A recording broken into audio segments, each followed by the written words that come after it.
तो दोस्तों चलिए बात करते हैं कि आखिर इंडिया और चाइना में डिफरेंस क्या है। चाइना जो अपने आप को विश्व शक्ति मानता है,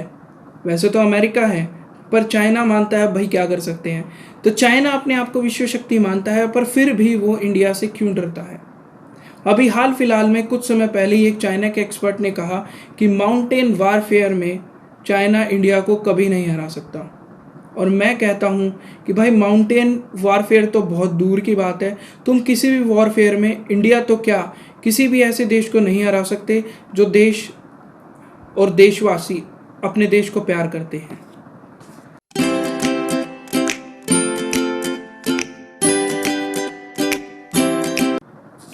चाइना जो कि 33 प्रोविंस में बटा हुआ है, यानी कि 33 प्रांतों में बटा हुआ है, जिसमें से कुछ ऐसे प्रांत हैं जैसे कि यूनान, जिनजियांग,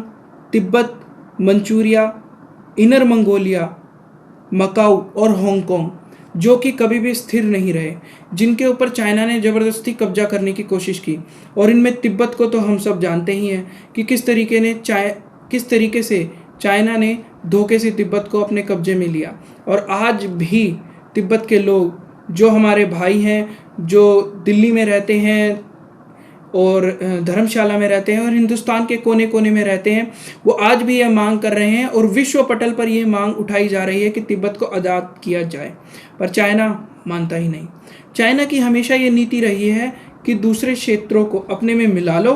और उसके बाद अपनी दमनकारी नीति को चलाओ, अपनी आर्मी को डिप्लॉय करो और वहाँ पे उस क्षेत्र को बोलो कि यह हमारा क्षेत्र है। तो बेसिकली जो चाइना है और जो चाइना की आर्मी है उसको समझने के लिए हमें ये समझना पड़ेगा कि उसका मेन प्रोपेगेंडा होता क्या है। चाइना की आर्मी एक प्रोपेगेंडा बेस्ड अगर आर्मी हम कहें तो ये गलत बात नहीं है, क्योंकि जो चाइना है उसका जो मेन मॉरल है वो प्रोपेगेंडा के ऊपर ही चलता है। चाइना ने तिब्बत के ऊपर हमला किया, उसको अपने कब्जे में ले लिया और उस समय हमारे देश के प्रधानमंत्री जी जवाहरलाल नेहरू जी थे और उन्हें अपनी बातों में फंसाए रखा और धोखे से तिब्बत को अपने कब्जे में ले लिया। जो कि हम जानते हैं कि रिस्पेक्टेड दलाई लामा जी आज इंडिया में रहते हैं और अपने क्षेत्र यानी तिब्बत की मांग को जोर शोर से उठाते रहते हैं। तो इसी तरीके से इनर मंगोलिया है, मंचूरिया है, बहुत से ऐसे इलाके हैं जिन्हें चाइना ने अपने कब्जे में ले लिया और ये सब उसने किया अपनी आर्मी की ताकत से। और यही नहीं, जो हांगकांग है उस क्षेत्र को भी आज नियमों में बदलाव करके जो ब्रिटेन से उसने क्षेत्र लिया था 1990 में, उस क्षेत्र को भी चाइना हड़पने की कोशिश कर रहा है। तो ये बहुत सी ऐसी चीज़ें हैं जिनके कारण हमें पता लगता है कि जो चाइना है वो अपनी आर्मी का इस्तेमाल वॉर से ज़्यादा अपने इंटरनल मैटर्स में लड़ने के लिए ज़्यादा करता आया है। और 1979 जब चाइना की वॉर हुई थी वियतनाम के साथ, वियतनाम एक छोटा सा देश जिसका क्षेत्रफल चाइना के क्षेत्रफल के बराबर भी नहीं है, परंतु उसने 1979 यानी 1989 में चाइना को नाक को चने चबवा दिए थे। हाँ जी, वो छोटा सा देश, उसने चाइना की ऐसी भत पीटी थी कि चाइना के करीबन 24 से 25 हज़ार जवान मारे गए थे और 450 टैंक्स चाइना के तहस नहस हो गए थे। और आप इसी के मुकाबले अगर देखें तो वियतनाम के केवल 100 से 120 टैंक्स मतलब ख़त्म हुए थे और जवानों की जो संख्या थी, मरने वाले जवानों की जो संख्या थी वो भी बहुत कम थी। तो ये तो हमारा पहला पॉइंट आता है कि जो चाइना है उसकी जो आर्मी है वो ऐसी वेल ट्रेन नहीं है कि वो वॉरफेयर पे जाए या फुल स्केल वॉरफेयर पे जाए। वो एक ऐसी आर्मी है जो कि किसी भी लैंड को कंट्रोल कर सकती है और अपने आका का ऑर्डर मान सकती है और उस ऑर्डर को लैंड पे एग्जीक्यूट कर सकती है, पर वो उस तरीके से एग्जीक्यूट नहीं कर सकती कि उसे जैसे वॉर में हमें जब वॉर पे कोई भी आर्मी लड़ती है तो उसे स्ट्रैटेजिकल चेंजेस जो करने होते हैं वो एट ए टाइम करने होते हैं। उन डिसीजंस के लिए चाइना की आर्मी इतनी कैपेबल नहीं है और यही सबसे बड़ा हमारा पॉइंट है कि जो चाइना की आर्मी है वो इतनी यूनाइट नहीं है और उसमें मतलब इतनी कैपेबिलिटी नहीं है कि वो वॉर को कैसे वॉर में कैसे लड़ा जाए, वॉर को कैसे टैकल किया जाए, उसमें जो सिचुएशंस आती हैं उनको कैसे टैकल किया जाए। क्योंकि 1979 जो आखिरी वियतनाम और चाइना की वॉर हुई थी, उसके बाद चाइना ने कोई भी वॉर नहीं लड़ी है। उसके बाद चाइना ने वॉर प्रैक्टिसेस तो बहुत करी हैं पर कोई वॉर नहीं लड़ी है। तो सबसे बड़ा पॉइंट ये है कि जो चाइना है उसके पास वॉर का कोई एक्सपीरियंस नहीं है। पर अगर इसी के दूसरे हैंड पे अगर हम इंडियन आर्मी को देखें तो इंडियन आर्मी को तो हम जानते हैं कि वो वर्ल्ड की सबसे बेस्ट आर्मी है और उससे मुकाबला करना कोई हंसी के लिए बच्चों का काम नहीं है। क्योंकि इंडियन आर्मी क्विक डिसीजन लेना, हाईली डिसिप्लिन्ड आर्मी और उसका जो सिस्टम है ऊपर से लेके नीचे तक का, यानी जो तीनों सेनाओं का जो कोऑर्डिनेशन है, चाहे वो हमारी एयरफोर्स हो, चाहे वो हमारी आर्मी हो, चाहे वो हमारी नेवी हो, और यहाँ तक कि अर्धसैनिक बल और कुछ ऐसी स्पेशल फोर्सेस हों जो आर्मी के अंडर आती है या फिर वो एयरफोर्स के अंडर आती है, नेवी के अंडर आती है, या ये वो इंडिविजुअल काम करती है, उनके बीच में जो कोऑर्डिनेशन है वो गजब का है। और इन सब के ऊपर नेवल हेड हैं, आर्मी हेड हैं और हमारे एयरफोर्स के हेड हैं और कोस्टल गार्ड्स के हेड हैं, स्पेशल फोर्सेस के हेड हैं, अर्धसैनिक बलों के हेड हैं, और ये सब जाके जुड़ते हैं सीडीएस से और सीडीएस के बाद हमारी सरकार से। यानी कि हमारी जो आर्मी है, मैं आर्मी इसमें तीनों अंगों की बात कर रहा हूँ और स्पेशल फोर्सेस की भी बात कर रहा हूँ, उनका फुल्ली कोऑर्डिनेशन है। यानी वो चलते हैं अपने आप, समय पे क्विक डिसीजन ले सकते हैं और उनके पास स्पेशलाइजेशन भी है। क्योंकि हम वॉर करते आ रहे हैं, आज़ादी से पहले भी हमने बहुत सी वॉर्स की हैं, चाहे फर्स्ट वर्ल्ड वॉर हो, सेकेंड वर्ल्ड वॉर हो, उनके एक्सपीरियंस भी जो वहाँ उस समय हेड थे। आज़ादी के बाद भी ऐसा तो नहीं था कि वो लोग चले गए थे, नहीं, वो उन लोगों ने अपने एक्सपीरियंसेस जो आगे आने वाली पीढ़ी थी इंडियन आर्मी की या इंडियन एयरफोर्स की या इंडियन नेवी की, उन्हें ट्रांसफ़र किए और उन्हें दिए। और फिर उसके बाद आज़ादी के बाद भी इंडिया ने बहुत सी वॉर्स लड़ी, जैसे पाकिस्तान को हराया, 1962 वॉर जिसका चाइना हमेशा दम भरता है, परंतु रियलिटी ये है कि 1962 वॉर ऐसी वॉर थी जिसको धोखे से चाइना ने जीता था। पर 1967 की वॉर, अगर हम वियतनाम की वॉर से पहले अगर हम बात करें, जिसे चाइना वॉर मानता ही नहीं क्योंकि उसकी इतनी गदर हार हुई थी कि चाइना को पीछे हटना पड़ा था और आज तक चाइना उस वॉर की बात करता ही नहीं। और 1967 की वॉर में इंडिया ने चाइना को ऐसे पीटा था कि उसके बाद कभी चाइना वापस नहीं आया। तो हमारा सेकंड पॉइंट है कि चाइना के अंदर जो डिसिप्लिन और एक यूनिफॉर्म स्केल पे जो स्ट्रक्चर होता है आर्मी की तीनों मतलब डिफेंस फोर्सेस की तीनों डिवीज़न का, वो भी नहीं है। कैसे नहीं है? क्योंकि हमारे यहाँ पे, जैसे मैंने पहले पॉइंट पे बताया कि जो इंडिया की आर्मी है वो जो हमारे हेड ऑफ स्टाफ्स होते हैं डिफेंस के, उनके द्वारा, सीडीएस के द्वारा, और सबसे ऊपर जो हमारे राष्ट्रपति और प्रधानमंत्री जी हैं उनके द्वारा कंट्रोल होते हैं और फुल्ली कोऑर्डिनेशन के साथ कंट्रोल होते हैं। ऐसे नहीं कि उन्हें पता ही ना हो कि क्या चल रहा है क्या नहीं चल रहा। और यहाँ पे जो हमारे ग्राउंड लेवल पे भी जो हमारे ट्रुप्स हैं उनके अंदर इतना गजब का क्विक रिएक्शन लेने का या क्विक डिसीजन लेने का एक गजब का मादा है कि वो क्विक डिसीजन लेते हैं और उन चीज़ों को कर लेते हैं। पर इसके अपोजिट जो चाइना की आर्मी है उसके अंदर डिसिप्लिन की कमी है, क्योंकि वहाँ पे जब से वन चाइल्ड पॉलिसी का आगमन हुआ था, जो अब जाके 2015 में चाइना ने ख़त्म की है, जब तक वहाँ पे उस पीढ़ी के वो बच्चे आए हैं जिनके अंदर वो डिसिप्लिन नहीं है जो डिसिप्लिन एक आर्मी मैन में होता है। और दूसरी बात, इंडियन आर्मी में लोग अपनी स्वेच्छा से आते हैं। अगर आज यहाँ पे एक रैली घोषित कर दी जाए कि हमें भाई 1000 लोग लेने हैं तो 25,000 लोग आ जाएंगे एयरफोर्स, आर्मी, नेवी के लिए या स्पेशल फोर्सेस के लिए। पर चाइना में ऐसा नहीं है। चाइना में जो लोग हैं उन्हें ज़बरदस्ती भर्ती होना पड़ता है। यानी अगर आप फौजी बनने के लायक हो चाहे ना हो, पर आपको वहाँ पे 17 या 18 साल का होने के बाद रेगुलर सर्विस देनी पड़ेगी। यानी आप वो आर्मी मैन नहीं होते जो रियल में वहाँ पे लड़ना जाना चाहता है या रियल में आर्मी के लिए बना है। वो है कि बस आप वहाँ पैदा हो गए चाइना में तो आपको आर्मी में जाना ही पड़ेगा। इसी के साथ जो ये वाला पॉइंट था कि वन चाइल्ड पॉलिसी, चाइना में जो वर्ल्ड वन चाइल्ड पॉलिसी आई थी उसके कारण वहाँ पे ये दिक्कतें आई हैं कि उन बच्चों का लालन पोषण ऐसे हुआ है जैसे कि वो कहीं के राजा महाराजा हों, यानी कि उस तरीके से नहीं हुआ जैसे इंडिया में होता है। आज भी हमारे देश में जब बच्चे पैदा होते हैं तो सबसे पहला उनके माँ बाप का यही सपना होता है कि हमारा बच्चा आर्मी यानी डिफेंस फोर्सेस में जाएगा और देश की सेवा करेगा। और जब वो बच्चा बड़ा होता है तो उसका भी सबसे पहला यही सपना होता है कि मैं डिफेंस सर्विसेज में जाऊंगा, और वहाँ पे वो जाता है और अगर वो सेलेक्ट होता है तो अपनी जी जान लगा देता है देश के लिए। पर चाइना में ऐसा नहीं है, वहाँ तो भाई ज़बरदस्ती भर्ती होना पड़ता है। और वैसे भी वर्ल्ड वन चाइल्ड पॉलिसी के कारण वहाँ पे जो बच्चे अब ज़बरदस्ती भर्ती हो रहे हैं वो ऐसे हैं कि वो फुल्ली डिसिप्लिन बच्चे नहीं हैं, और जिनके अंदर एक मतलब जज्बा होता है लड़ने का, वो जज्बा नहीं है। हमारा तीसरा पॉइंट है चाइना के पंगे।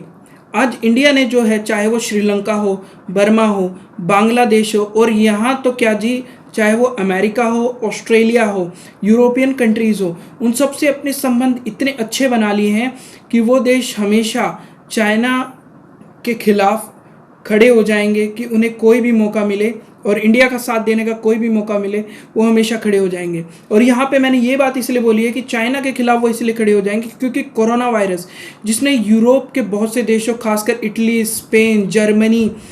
इस तरीके के देशों को तो तबाह करके रख दिया है, और ब्राज़ील, इन जैसे देश, ब्राज़ील, ऑस्ट्रेलिया, मतलब पूरी दुनिया की जो अर्थव्यवस्था है उसको तबाह करके रख दिया है। और चाइना जो कि पहले ही अपने तल्ख मिजाजी और एक तल्ख पड़ोसी का तमगा लेके बैठा हुआ था कि उसने ताइवान के साथ, जापान के साथ, फिलीपींस के साथ, हर देश के साथ पंगे बैठा रखे हैं। पर इंडिया जिसने हर देश को सिर्फ अपना दोस्त समझा है और उनका हमेशा मुसीबत में साथ दिया है। तो अगर यहाँ पे हम ये बात करें कि अगर कल को चाइना अगर युद्ध की कोशिश भी करता है तो विश्व स्तर पे अगर देखा जाए तो चाइना के साथ खड़े होने वाला शायद ही कोई होगा, और इंडिया के साथ खड़े होने वाली पूरी दुनिया होगी, जिसके कारण चाइना को बहुत दिक्कत आएगी। और ये जो चीज़ है, जो ये समझने वाली चीज़ है, ये रातों रात नहीं होती। ये मोदी जी और जो इंडिया की सरकार है अभी, उसने ये चीज़ कमाई है, जिसके कारण ये चीज़ हुई है। कमा तो भाई चाइना भी सकता था, उसके पास हमारे से ज़्यादा पैसा था, पर उसने ऐसा नहीं किया। उसकी जो विस्तारवादी नीति है उसने उसको सबसे बड़ा झटका दिया है। और आज यही सबसे बड़ी बात है कि विश्व स्तर पे भी चाइना लुटा पिटा है,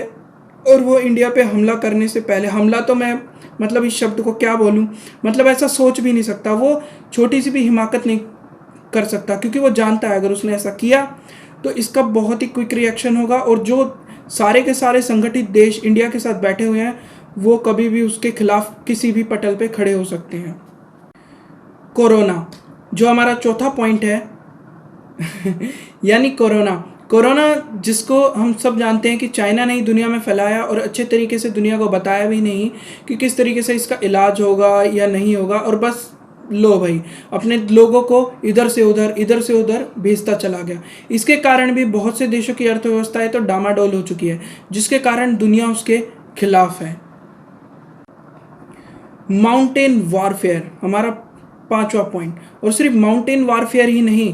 वारफेयर, गोरिल्ला नीति, गोरिल्ला युद्ध वारफेयर, इसके अलावा जंगल वारफेयर, बहुत से ऐसे वारफेयर्स हैं जिनकी ट्रेनिंग आज दुनिया इंडिया से लेती है, चाहे वो स्पेशल फोर्सेस हो, चाहे किसी देश की आर्मी तक को खड़ा करना हो। जैसे अफगानिस्तान की आर्मी को इंडिया ने खड़ा किया और वहाँ पे उनको नॉन डिफेंस हेल्प की, और डिफेंस के अंदर वहाँ पे डायरेक्ट एक्शन ना करके वहाँ की आर्मी को खड़ा किया, उन्हें मदद की। और इसी तरीके से बांग्लादेश को, जिन्हें हम जानते हैं मुक्ति वाहिनी 1971 में बना के उस बांग्लादेश की आर्मी को खड़ा किया। मतलब इंडिया को और इंडिया की जो राजनीति है उसको, और जो इंडिया की जो डिफेंस फोर्सेस है उनको पूरा एक्सपीरियंस है कि किस तरीके से जो हमारी एग्जिस्टिंग आर्मी है उसको खड़ा किया जाए, और ज़रूरत पड़े तो अपनी आर्मी या किसी और स्थान की आर्मी को भी किस तरीके से यूज़ किया जाए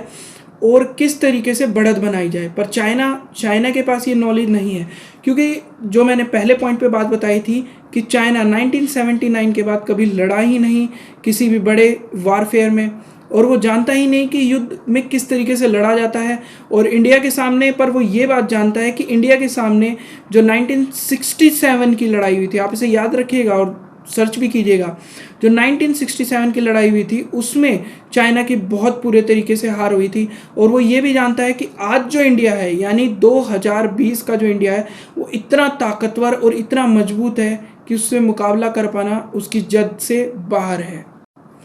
और हमारा जो अगला पॉइंट है वो ये है कि चाइना के अंदर जो प्रेशर कुकर है यानी चाइनीज़ राजनीतिक प्रेशर कुकर, चाइना की राजनीति जो मैंने पहले आपको बताया कि कई क्षेत्रों में बटी हुई है, यानी कि यूनान, Jinjiang, Tibet, Manchuria, inner Mongolia, ठीक है, मकाऊ, हांगकांग, इन क्षेत्रों में बटी हुई है। और 33 प्रोविंस हैं जहाँ जो कि बहुत ज़्यादा संवेदनशील रहते हैं और हान लोगों का वहाँ पे मैक्सिमम कब्जा है। जो चाइना की फुल आर्मी है, मैं यहाँ पे पूरी डिविजन्स की बात कर रहा हूँ, जो फुल आर्मी है उन सभी आर्मीज़ में बेसिकली हान लोगों का ही दबदबा है। और वहाँ के जो अलग अलग जगह के, जैसे कि हम जानते हैं वहाँ के जो मुस्लिम भाई बहन हैं उनके साथ क्या हो रहा है, उन क्षेत्रों के जो लोग हैं, उन क्षेत्रों के लोग, यानी हम तिब्बत के लोगों की अगर बात कर लेते हैं, हमारे तिब्बती भाई बहन जो हैं वहाँ के लोगों को कोई मौका ही नहीं दिया जाता कि वो आर्मी या किसी भी ऐसी सरकारी संस्था में आए और अपना योगदान दें, क्योंकि वो खुद दुखी हैं उनसे और उनसे छुटकारा ना पाना चाहते हैं। तो चाइना ये जानता है कि अगर उसने इंडिया के खिलाफ कुछ किया या उसने कोई ऐसा कदम उठाया जिससे कि युद्ध की नौबत आ जाए या कोई ऐसी बात आ जाए, तो वो ये भी जानता है कि वो किस किस फ्रंट पे लड़ेगा। उसे अपनी आर्मी को उन फ्रंट्स पे भी रखना है जिन फ्रंट्स को वो आज तक दबा के आया है, उन क्षेत्रों में भी रखना है जिन क्षेत्रों के लोगों को वो आज तक मार के आया है। तो वहाँ पे वो किस तरीके से उन्हें कंट्रोल करेगा। और चाइना की आर्मी को जो कंट्रोल करता है वो सबसे बड़ी चीज़ है कम्युनिस्ट पार्टी ऑफ चाइना। तो ये जो पार्टी है, जो कम्युनिस्ट पार्टी ऑफ चाइना है, वो इसे कंट्रोल करती है। यानी आर्मी अपने डिसीजंस खुद नहीं लेती, जैसे हमारे यहाँ बहुत सी चीज़ों में आर्मी अपने डिसीजंस खुद लेती है, और यहाँ पे जो हमारी आर्मी है वो प्रधानमंत्री जी या राष्ट्रपति जी को ये बताती हैं कि सर ये विकल्प है और ये किया जा सकता है और हम ये करना चाहते हैं, तो क्या हम करें। तो वहाँ से ऑर्डर्स आते हैं कि बिल्कुल कीजिए, पर वहाँ पे ऐसा नहीं है। वहाँ पे आर्मी को ये बताया जाता है, जो कम्युनिस्ट पार्टी है उनके हेड्स के द्वारा, जो कि अभी श्रीमान जिनपिंग जी हैं, उनके द्वारा ये बताया जाता है कि भाई ये विकल्प है, ये करो, और जो तुम सोच रहे हो ना उसे फिर कभी देखेंगे, पर ये करो। तो वहाँ की आर्मी जो सोचती है उसका कोई मतलब ही नहीं बनता, और मतलब बनता है इस चीज़ का कि वहाँ की पॉलिटिकल पार्टी क्या सोचती है। तो ये ऐसी चीज़ें हैं कि जो हम सोच रहे हैं कि चाइना इतना ताकतवर है, इतना बलवान है, ऐसा नहीं है। और इसी में एक और पॉइंट आता है कि जो चाइना है वो अपने आप को मतलब एक अर्थव्यवस्था के पटल पे, मतलब सच में वाकई में वो बहुत ऊंचे ले गया था। और आर्मी भी इतनी कमज़ोर नहीं है चाइना की अगर देखा जाए तो वैसे, पर इंडिया के मुकाबले वो अभी मतलब 19 कह सकते हैं, 20 नहीं है। पर फिर भी अगर अर्थव्यवस्था के मामले में भी देखा जाए तो चाइना जानता है कि इस समय वहाँ से दुनिया भर की कंपनीज जो हैं चाइना को छोड़ के जा रही हैं और दुनिया के दूसरे कोनों में जा रही है, चाहे वो ताइवान हो, चाहे वो दुनिया का कोई और इलाका। और सबसे बड़ा जो मार्केट भी है और जगह भी है, मतलब इन्वेस्टमेंट की जगह भी है, वो है इंडिया, जिसके साथ वो खुद मुकाबला कर रहा है। तो वो जानता है अगर यहाँ पे कुछ भी पंगा हुआ तो जो कंपनी जा रही हैं, यानी जो व्यापार हो रहा है, तो युद्ध का असर व्यापार पे भी पड़ सकता है, जिससे चाइना की जो अर्थव्यवस्था है वो कोलैप्स कर सकती है। जैसे कि मैं आपको एक एग्जांपल दूंगा, जब यूएसएसआर यानी सोवियत संघ और अमेरिका के बीच में जो कोल्ड वॉर चल रहा था, तो अमेरिका और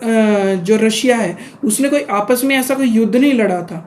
पर अर्थव्यवस्था के मामले में क्योंकि जो कम्युनिस्ट देश होते हैं, जो चाइना है, वहाँ पे सारी की सारी अर्थव्यवस्था जो होती है वो सिर्फ और सिर्फ गवर्नमेंट के हाथ में होती है। कोई प्राइवेट लॉबी या कुछ ऐसा नहीं होता जैसे इंडिया में है कि प्राइवेट लॉबीज भी हैं, टाटा, अंबानी, बिरला, इस तरीके से जो सच्चे देशभक्त हैं। तो इस तरीके की कोई लॉबी नहीं होती। अमेरिका में भी वहाँ की बहुत सारी कंपनीज हैं। तो यूएसएसआर और जब अमेरिका के बीच में कोल्ड वॉर चल रहा था, तो अमेरिका जो था उसकी खुद की कंपनीज तो थी, गवर्नमेंट वाली कंपनीज भी थी, बहुत सी ऐसी कंपनीज भी थी, पर उनका जो प्राइवेट स्ट्रक्चर था वो भी बहुत स्ट्रॉन्ग था। पर यूएसएसआर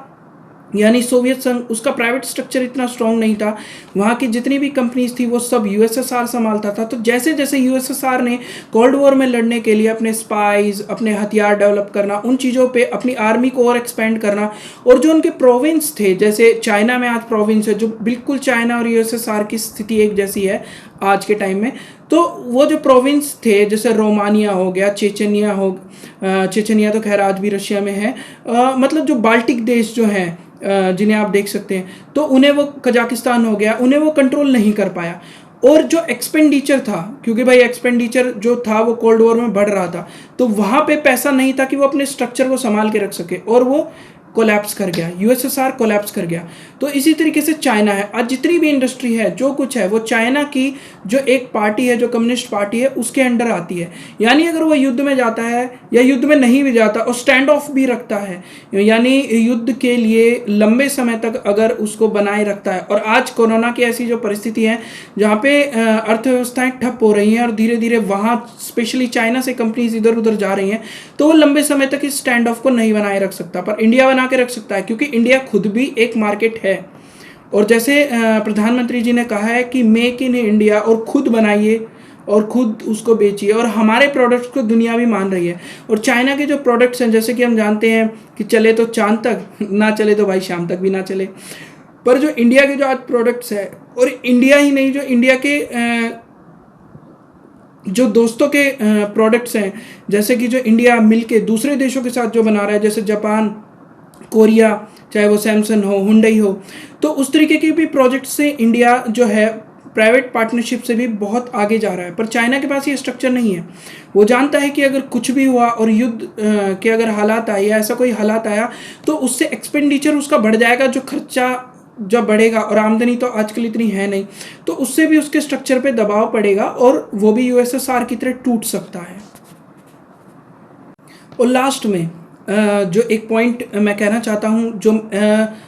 ये है कि जो चाइना जो ये चीज़ें कर रहा है कि भाई यहाँ पे कभी वो ताइवान को उकसा रहा है, कभी जापान के पास कुछ द्वीप हैं उनको वो अपना बता रहा है, फिलीपींस के पास कुछ द्वीप हैं जिन्हें वो अपना बता रहा है, इंडोनेशिया को भी भड़का रहा है, यहाँ से इंडिया को भड़का रहा है, वहाँ पे भूटान के पास डोकलाम के साथ पंगा ले रहा है। तो भाई अगर आप इतने सारे पड़ोसियों से अगर अपना पंगा लेंगे तो कोई आपका साथ देने वाला है नहीं। तो अगर ये पंगा बढ़ता है या ये युद्ध स्तर पे जाता है, तो इससे नुकसान किसको होगा हम आसानी से समझ सकते हैं। एक तो ऐसा देश है इंडिया जिसके सब दोस्त हैं, आर्मी बहुत ही ताकतवर और बहुत स्टेबल है, क्विक डिसीजन लेने वाली है, हाई वेपनरी और मॉडर्नाइजेशन के साथ वो आज खड़ी है। और दूसरी तरफ चाइना, जिसके पास बहुत से ऐसे जहाज और एरोप्लेन्स, डिफेंस सिस्टम है जो पुराना हो चुका है, जो बहुत पुराने काल का है, पर वो आज भी उसको बस मेंटेन करके और काउंटिंग में दिखा रहे हैं कि हमारे पास इतने जहाज हैं, इतनी सबमरीन्स हैं, इतनी चीज़ें हैं, पर वाकई में वो आउटडेटेड हो चुकी हैं। पर क्योंकि संख्या बल दिखाना है तो वो आज भी चल रही हैं। आर्मी, वहाँ की आर्मी जो ना ही डिसिप्लिन्ड है और ना ही इतनी अच्छे तरीके से वारफेयर में, मतलब फुल फ्लैश वॉरफेयर में फुल ट्रेंड है कि वो इंडिया जैसे देश का मुकाबला भी कर ले, तो ये बहुत नामुमकिन है। माउंटेन वारफेयर जहाँ पे वो लड़ नहीं सकती,